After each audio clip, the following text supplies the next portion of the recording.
Hey guys, happy holidays. Haven't talked to you for a while. I hope everyone have a safe and fun holidays. By now, I think most of Tesla users should receive their Tesla holiday updates, and I'm pretty sure you already been using that for a while. Well, for me, the Tesla update happened right on December 24th, right before me and my wife going to our Christmas Eve dinner. So we decided to use our FSD beta update as 10.8 and let it drive to our dinner. The whole drive should be about 5 miles or 25 minutes in LA. And since it's a Christmas Eve, I don't expect a lot of traffic on the road.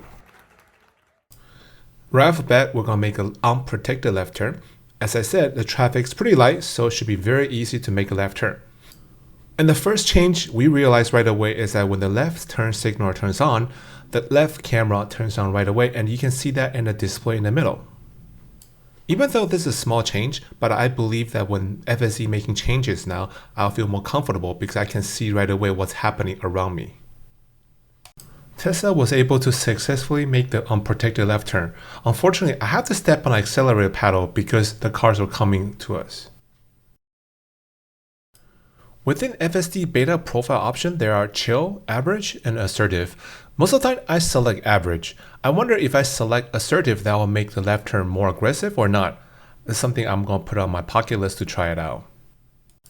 By default, the new V11 update visualization is pretty much the same for FSD, but then if you look closely, you realize there's a handlebar right at the edge that you can click and drag and make the visualization full screen. I thought the whole dragging and clicking will be responsive so you can see more or less depends on your situation. But after using, I realized that either the visualization takes a 1/3 of a screen or the full width of the screen.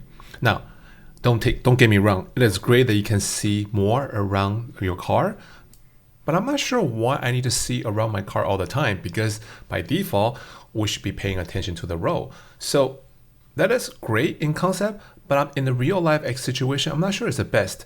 Especially when you're in Los Angeles, there's a lot of traffic, and sometimes I'm just not a fan of how the Tesla routes the car. So having the 100% visualization, that means I cannot see where the car is taking me. Sure, on the bottom left corner, I can see what's coming up next. But a lot of times I prefer to see a little bit more. Like say, what's the next 2 turns the car is going to take? Maybe it's going to a busy corners and I want to avoid that. But if the full visualization takes up the whole screen, I cannot see what's coming up. Or I can shrink down the visualization to 1/3 screen and have a 2/3 screen looking at the map data.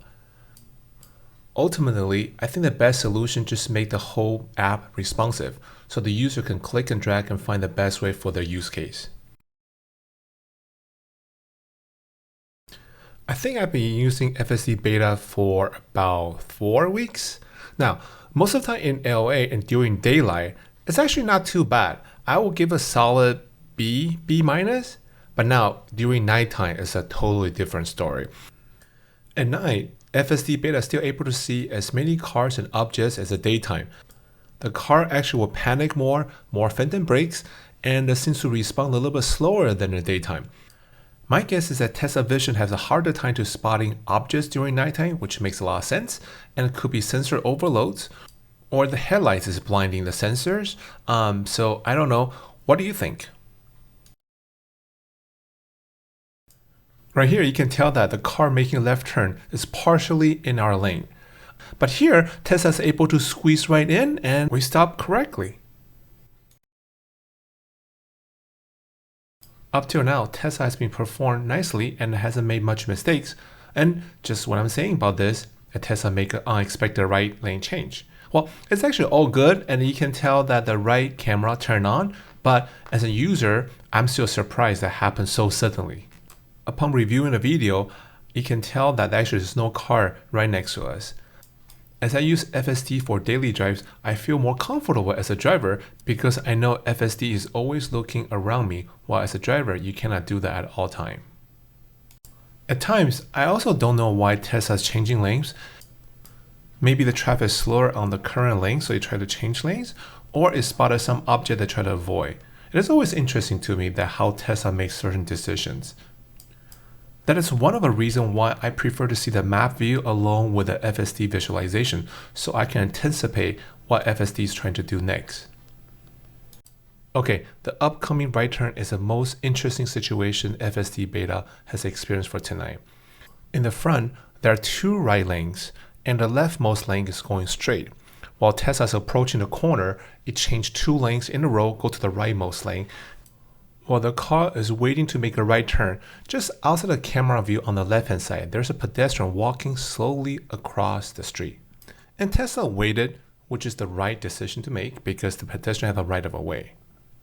As the traffic light turned green, Tesla slowly creeping forward and decided to make a right turn. Now, as a human, you will realize that the pedestrian is still trying to cross the street and of course will wait for the person. You can tell that he wasn't very happy about the maneuver. Hopefully, FS team will review this video and handle the situation better next time. Here, Tesla is supposed to make a left turn. Instead of going to the median strip for making a left turn, it just decided to stop in the middle of the street. Luckily, there was no car around us, so the car was able to make the turn successfully. Hopefully, Tesla can do a better job for the next release. When turning into a narrow road, I find the new FSD Beta is a lot better at handling the street. It is able to avoid objects on the road and doing a better job at stop sign, or doing a better job at California stop sign. So what is a California stop? Basically, when a vehicle comes to a stop sign, he's supposed to make a complete stop. But no, for California stop, we kind of just get there and we just roll forward if the intersection is clear. By the way, this is not legal. If the cop is around you, you will get a traffic ticket for this. It's not worth it. Alright, this is the final intersections that we have to go before we get to our destinations. This particular one, it's kind of strange. You have to make a little left turn, immediately turn to the right, going into the street. But let's see how Tesla handles it. As you can tell, if it drives correctly, the driver actually should go to the right lane. But instead, Tesla went to the left lane, tried to make a left turn. When it started making a turn, they realized, oops, it's in the wrong lane, and just stopped. At this moment, I don't have time to look behind me. I just decided to take over, and that will conclude our drive for tonight. Well, for the first 10.8 drives, we're kind of happy with it. There are a few issues it could be addressed, and I try to report as many issues as I could. Well, that's it for now. Thank you for watching and hope everyone a happy holidays.